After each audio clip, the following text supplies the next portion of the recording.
નમસ્તે બાળ મિત્રો, સ્વાગત છે આપ સૌનું તમારી પોતાની ચેનલ રમતા રમતા ભણીએમાં. આજે આપણે 31/8/2024ના રોજ લેવાયેલ ધોરણ 3 વિષય પર્યાવરણ એકમ કસોટી પ્રશ્ન બેંકનું સંપૂર્ણ સોલ્યુશન જોઈશું. પ્રશ્ન 1. નીચેના પ્રશ્નોનો સાચો વિકલ્પ પસંદ કરો. તેમાં પેલું છે, હું દિવાલ પર ઝાડુ બનાવું છું. તેમાં આવશે સી, કરોળિયો. બીજું, નીચેનામાંથી વૃક્ષ પર કયું પ્રાણી રહે છે? તેમાં આવશે એ, ખિસકોલી. ત્રીજું, તાંતણાથી ગૂંથીને સુંદર માળો બનાવતું પક્ષી કયું છે? તેમાં આવશે બી, સુગરી. ચોથું, પક્ષી માળામાં રહે છે, વાંદરો ઝાડ ઉપર, તો ઉંદર ડી, દરમાં.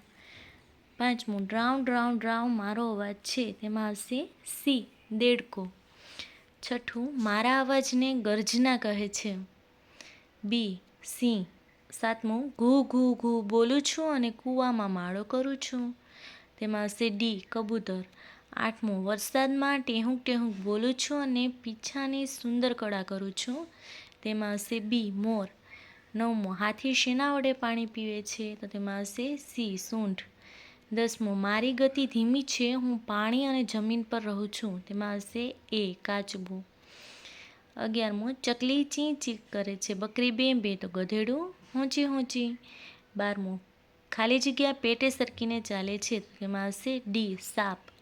13મું, હું વરસાદ પછી જોવા મળું છું, મારે પગ નથી, હું પેટે સરકીને ચાલું છું. તેમાં આવશે એ, અળસિયું. 14, મારે અનેક પગ છે. તેમાં આવશે સી, કાન ખજૂરો. 15, રણમાં લાંબા સમય સુધી પાણી પીધા વગર ચાલી શકતું પ્રાણી કયું છે? તેમાં આવશે એ, ઊંટ. 16, નીચેનામાંથી કોણ આપણા ઘરમાં પણ રહે છે? તેમાં વંદો, ગરોળી અને મચ્છર બધા ઘરમાં જોવા મળે છે, એટલા માટે તેમાં આવશે ડી, આપેલા તમામ. 17, હું આખી રાત જાગું છું અને દિવસે અંજવાળામાં સૂઈ જાઉં છું. તેમાં આવશે એ, ઘુવડ. 18, બીજા પક્ષીના માળામાં પોતાના ઈંડા મૂકનાર પક્ષી કયું છે? તેમાં આવશે બી, કોયલ. 19, મૂળના ભાગમાં દર બનાવીને રહેનારું પ્રાણી કયું છે? તેમાં આવશે બી, સાપ. 20મું, નીચેનામાંથી કયું પ્રાણી માત્ર પાણીમાં જ રહે છે? તેમાં આવશે ડી, માછલી. 21, મને કેળું ખાવું ગમે છે, હું કૂદવામાં અને લટકવામાં સમય વિતાવું છું. તેમાં આવશે સી, વાંદરો. 22, ઉડે છે છતાં બચ્ચાને જન્મ આપે છે એવું પ્રાણી કયું છે? તેમાં આવશે ડી, ચામાચીડિયું. 23, ઝાડના થડમાં ચાંચથી ખોદીને બખોલ બનાવે તે પક્ષી કયું છે? તેમાં આવશે બી, લકડખોદ. 24, એક પગે ઊભા રહી માછલીનો શિકાર કરતું સફેદ રંગનું પ્રાણી કયું છે? તેમાં આવશે ડી, બગલો. 25, મારો રંગ કાળો છે અને મારો ટહુકો મધુર હોય છે. તેમાં આવશે એ, કોયલ. પ્રશ્ન 2, નીચેના પ્રશ્નનો સાચો વિકલ્પ પસંદ કરો. તેમાં પહેલું છે, નીચેનામાંથી ફૂલવાળી વનસ્પતિ કઈ છે? તેમાં આવશે સી, ગુલાબ. બીજું, બાથમાં ન લઈ શકાય તેવી વનસ્પતિ કઈ છે? તો તેમાં આવશે બી, વડ. ત્રીજું, નીચેનામાંથી ખરબચડા થડવાળું વૃક્ષ કયું છે? તેમાં આવશે એ, લીમડો. ચોથું, નીચેનામાંથી લીસા થડવાળું વૃક્ષ કયું છે? તેમાં આવશે એ, નાળિયેરી. પાંચમું, ઘટાદાર છાંયો આપતી વનસ્પતિ કઈ છે? તેમાં આવશે ડી, વડ. છઠ્ઠું, નીચેનામાંથી કયા વૃક્ષની ડાળી દાંતણ બનાવવામાં ઉપયોગી છે? તેમાં આવશે ડી, લીમડો. સાતમું, કેરીનો ફળ કયા વૃક્ષને આવે છે? તેમાં આવશે એ, આંબો. આઠમું, કયા વૃક્ષના પાંદડા તોરણ બનાવવા ઉપયોગી છે? તેમાં આવશે સી, આસોપાલવ. 9, કયા વૃક્ષનું ફળ શ્રીફળ તરીકે ઓળખાય છે? તેમાં આવશે સી, નાળિયેરી. 10મું, નીચેના પૈકી કઈ વનસ્પતિ ક્ષુપ છે? તો તેમાં આવશે બી, જાસૂદ. 11, ઔષધ તરીકે ઉપયોગી વનસ્પતિ કઈ છે? તેમાં આવશે એ, તુલસી. 12મું, કઈ વનસ્પતિના પાન કાંટાવાળા હોય છે? તેમાં આવશે સી, ગુલાબ. 13મું, નીચેનામાંથી વેલા પ્રકારની વનસ્પતિ કઈ છે? તેમાં આવશે ડી, દ્રાક્ષ. કઈ વનસ્પતિનો ઉપયોગ શાકભાજીમાં થાય છે? તેમાં આવશે સી, સરગવો. છોડ પર થતું શાકભાજી કયું છે? તેમાં આવશે બી, ભીંડો. 16મું, કઈ વનસ્પતિના ફળોનો ઉપયોગ મુખવાસળી તરીકે થાય છે? તેમાં આવશે બી, એલચી. 17, અથાણામાં ઉપયોગી વનસ્પતિ કઈ છે? તેમાં આવશે એ, ગુંદા. 18, રણ પ્રદેશમાં થતી વનસ્પતિ કઈ છે? સી, ખજૂરી. 19, કંદમૂળ પ્રકારની વનસ્પતિ કઈ છે? ડી, સુરણ. કઈ વનસ્પતિને ગંધથી પારખી શકાય છે? એ, ગુલાબ. જાણીતી ઔષધીય વનસ્પતિ કઈ છે? તુલસી. કયા છોડના પર્ણને સ્પર્શ કરવાથી તેના પર્ણ બીડાઈ જાય છે? લજામણી. કઈ વનસ્પતિનો મસાલા તરીકે ઉપયોગ કરી શકાય છે? લવિંગ. કઈ વનસ્પતિ કઠોળ છે? ચણા. કઈ વનસ્પતિના પર્ણો લાંબા હોય છે? કેળ. ત્યારબાદ પ્રશ્ન 3 એ, નીચે આપેલ વિકલ્પોમાંથી સાચો વિકલ્પ પસંદ કરી લખો. કઈ પ્રવૃત્તિ માટે પાણી જરૂરી છે? તેમાં આવશે વૃક્ષો ઉગાડવા માટે. પાણી કઈ પ્રવૃત્તિ માટે જરૂરી નથી? તેમાં આવશે સી, ગીત ગાવામાં. પાણીની જરૂરિયાત સૌથી વધુ કઈ પ્રવૃત્તિમાં પડશે? એ, ખેતરમાં પાણી આપવા. ચોથું, મીઠા પાણીનો સ્ત્રોત કયો છે? નદી, તળાવ અને ઝરણા તમામ, એટલે ડી આવશે. પાંચમું, તમે તમારા ઘર કે તેની આજુબાજુમાંથી પીવાનું પાણી ક્યાંથી મેળવશો? તેમાં આવશે બી, નળ કે હેન્ડપંપથી. છઠ્ઠું, તમારા ઘરમાં પાણીનો સંગ્રહ કરવા કયા વાસણનો ઉપયોગ કરો છો? તો કોઈ માટીના ઘડાનો, કોઈ સ્ટીલના ઘડાનો, તો કોઈ ડોલનો ઉપયોગ કરતો હોય, એટલે તેમાં આવશે ડી, આપેલા તમામ. સાતમું, પાણીનો સૌથી મોટો સ્ત્રોત કયો છે? એ, દરિયો. મીઠા પાણીનો સ્ત્રોત નદી, તો ખારા પાણીનો સ્ત્રોત તેમાં આવશે સી, મહાસાગર. પાણી વગર તમે શું કરી શકો છો? તો તેમાં આવશે શ્વાસ લઈ શકીએ, ટીવી જોઈ શકીએ, નોટબુક લખી શકીએ, એટલે તમામ, ડી. 10મું, પાણી વગર તમે શું કરી શકો? અહીં ન ભૂલથી લખાય છે, વૃક્ષ પાણી વિના વાવી ના શકીએ, ખેતી પાણી વિના ન થાય, અને ચા પણ પાણી વિના ન બને. તો પાણી વગર આપણે શું કરી શકીએ? અભિનય. 11, હું જીવન ટકાવી રાખવા માટે મહત્વની બાબત છું. તેમાં આવશે સી, પાણી. 12મું, પાણીનો ઉપયોગ કોણ કરે છે? તેમાં માનવી, જીવજંતુ અને પશુ પંખી બધા જ પાણીનો ઉપયોગ કરે છે, એટલા માટે તેમાં આવશે ડી, આપેલ તમામ. પ્રશ્ન 3, ટૂંકમાં જવાબ લખો. પહેલું, તમે પાણીનો બગાડ કઈ રીતે અટકાવશો? તો તેમાં આપણે આપણી રીતે પણ લખી શકીએ, અને જો જરૂર પૂરતું જ પાણી લેવું, નળ ટપકતો હોય તો તે બંધ કરી દેવું, પછી ખેતરમાં ધોરિયાને બદલે ટપક પદ્ધતિનો ઉપયોગ કરીએ તો પાણીનો ઓછો બગાડ થાય. આવી રીતે બીજું પણ લખી શકાય. બીજું, તમે જાણતા હોય તેવી કોઈ પણ 2 નદીઓના નામ લખો. તો અહીં નર્મદા, તાપી, ગંગા, ગોમતી વગેરે લખેલું છે. તમે તમારી રીતે બીજા 2 પણ નામ લખી શકો. ત્રીજું, નીચે આપેલ શબ્દોમાંથી અલગ પડતો શબ્દ લખો. તો અહીં નદી, તળાવ અને સરોવરમાં પાણી હોય છે, જ્યારે પર્વતમાં નથી હોતું. આથી અલગ આવશે પર્વત.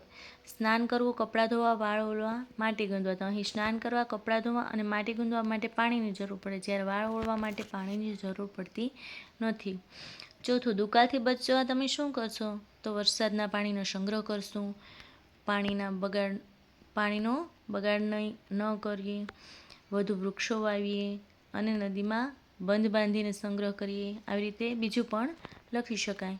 5મું, તમારા ઘરમાં પાણીથી થતી હોય તેવી પ્રવૃત્તિઓ લખો. તો અહીં રોજિંદી ક્રિયા, સ્નાન, વોશરૂમ, કપડાં, વાસણ ધોવા, પોતા કરવા, રસોઈ વગેરે લખી શકીએ. આ સિવાય પણ જો બીજા લખવા હોય તો લખી શકાય. પ્રશ્ન 4 છે, નીચેના પ્રશ્નના ઉત્તર આપો. તો તેમાં પેલું છે, આપણી પ્રથમ શાળા કઈ છે? તો તેમાં આવશે ઘર. તમે ઘરના કયા કયા કામમાં મદદ કરો છો? તો કપડાં સંકેલવા, વાસણ ધોવા, સાફ સફાઈ. આ સિવાય બીજા કામ પણ લખતા હોય કે જરૂરિયાતની વસ્તુ લઈ આપવી મમ્મીને, પછી પપ્પાને છાપું લઈને આપવું, દાદાને મંદિરે લઈ જવા મદદ કરવી. આવી રીતે બીજી જો મદદ કરતા હોય તો એ પણ લખી શકાય. ત્રીજું, તમારા ઘરમાં રસોઈ કોણ બનાવે છે? તો તેમાં આવશે મમ્મી, મોટી બહેન અથવા દાદી. જે બનાવતા હોય એ લખવાનું. તમારા પપ્પા શું વ્યવસાય કરે? તો અહીં તમારા પપ્પા જે વ્યવસાય કરતા હોય, કે પોલીસ હોય તો પોલીસ લખવાનું, ખેતી કરતા હોય તો શિક્ષક હોય તો શિક્ષક લખવાનું, ખેડૂત લખી શકાય. પછી ડૉક્ટર હોય તો ડૉક્ટર, સુથારી કામ કરતા હોય તો એ રીતના સુથારી કામ, દરજી કામ કરતા હોય દરજી કામ, એ રીતે લખવાનું. પપ્પાના પપ્પાને શું કહેવાય? તો તેમાં આવશે દાદા. મમ્મીની બેન માસી. બીજું, પપ્પાના ભાઈ કાકા અથવા બાબા. ત્રીજું, કાકાના બેન ફોઈ, મમ્મીના ભાઈ મામા અને કાકાના પત્ની કાકી. હું રસોઈનું કામ કરું છું. તો તેમાં આવશે મમ્મી. હું સ્કૂલે જાઉં છું, વિદ્યાર્થી. હું વ્યવસાય કરવા જાઉં છું, પપ્પા. હું ઘરે બાળકોને વાર્તા કહું છું, દાદા કે દાદી. હું ઘરકામમાં મમ્મીને મદદ કરું છું, તો મોટી બહેન અથવા દાદી. અહીં તમારા પપ્પાનું પૂરું નામ, તો તમારા પપ્પાનું જે નામ હોય અટક પપ્પાનું અને એના પપ્પાનું નામ લખવાનું છે. ત્યારબાદ મમ્મીનું પૂરું નામ લખવાનું છે. ત્યારબાદ તમારું પોતાનું આખું નામ, દાદાનું નામ અને બેનનું પૂરું નામ લખવાનું છે. વિભાગી, જ્યારે હું ઉદાસ હોઉં છું ત્યારે તમે જેની પાસે જતા હોય એ લખવાનું. મમ્મી પાસે જતા હોય તો મમ્મી. હું ભૂતકાળ વિશે જાણવા માગું છું ત્યારે દાદા પાસે જાઉં છું. મારે ખાનગી વાત કહેવી હોય ત્યારે ભાઈ અથવા બહેન પાસે જાઉં છું. જ્યારે મને રડવું આવે ત્યારે દાદી પાસે. જ્યારે મારાથી કંઈ ખોટું થાય ત્યારે પપ્પા પાસે. તમારી રીતે પણ તમે લખી શકો. પેલું કૌંસમાં પ્રશ્ન 5 એ વર્ગીકરણ કરો. અહીં કૌંસમાં શબ્દો આપેલા છે અનાજ અને કઠોળ, તો તે અલગ પાડવાના છે. તો અનાજમાં ચોખા, ઘઉં, બાજરી આવશે અને કઠોળમાં ચણા, વટાણા, તુવેર. અહીં પણ અનાજમાં નાગલી, જવ, ચોખા આવશે અને કઠોળમાં મઠ, મગ, વાલ. અહીં ખોરાકને કાચા અને બાફેલામાં વર્ગીકરણ કરવાનું છે. તો કાચામાં ટમેટા, કાકડી અને ગાજર કાચા ખાઈ શકાય, જ્યારે બટેટા, મગ, ચોખા બાફીને ખાઈ શકાય. અહીં ખાઈ શકાય તેવા, ન ખાઈ શકાય તેવા, તો સરગવાના ફૂલ, અળવીના પણ, મરઘીના ઈંડા ખાઈ શકાય. કમળનું પ્રકાંડ, સડેલું ફળ, ઘાસ વગેરે ખાઈ શકાતું નથી. અહીં ખોરાકને માગ્યા મુજબ વર્ગીકરણ. ઘઉંમાંથી બનતી વાનગી અને ચોખામાંથી બનતી વાનગી. તો ઘઉંમાંથી રોટલી, થૂલી અને શીરો બને, જ્યારે ચોખામાંથી ખીર, ઢોસા અને ભાત બને. પ્રશ્ન 5B, ખોટા શબ્દો છેકીને વાક્ય બનાવવાનું છે. તો અહીં ઘઉંમાંથી પુલાવ ના બને, રોટલી બને, એટલા માટે ઘઉંમાંથી રોટલી બને છે, પુલાવ છેકી નાખવાનું. ત્યારબાદ ભાખરી શેકીને બને છે, ભાત છેકવાનું. ઉંબાડિયું વલસાડની પ્રખ્યાત વાનગી છે, કચ્છ છેકી નાખવાનું. તલમાંથી તેલ મળે છે, બાજરી છેકવાનું. ટોપરા પાક એ નાળિયેરમાંથી બનતી વાનગી છે, બદામ પાક છેકી નાખવાનો. વૃદ્ધ વ્યક્તિ ખોરાકમાં વધુ પ્રમાણમાં પચાવવામાં હળવો ખોરાક લેવો જોઈએ, ભારે ખોરાક છેકી નાખવાનો. સાથી વિદ્યાર્થીના ખોરાક વિશે આપણે સૂગ રાખવી જોઈએ નહીં, રાખવી જોઈએ છેકી નાખવાનો. 8મો, ભૂખ લાગે ત્યારે શરીરમાં નબળાઈ લાગવા માંડે છે, શક્તિ છેકી નાખવાનો. ખોરાકમાં હંમેશા ઘરની વસ્તુનો જ ઉપયોગ કરવો જોઈએ. ખોરાક એ આપણી જરૂરિયાત છે. આ ચેકી અને ફરીથી વાક્યો લખવાના છે. Thank you. જો તમને આ વિડીયો ગમ્યો હોય તો લાઈક કરવાનું ના ભૂલતા.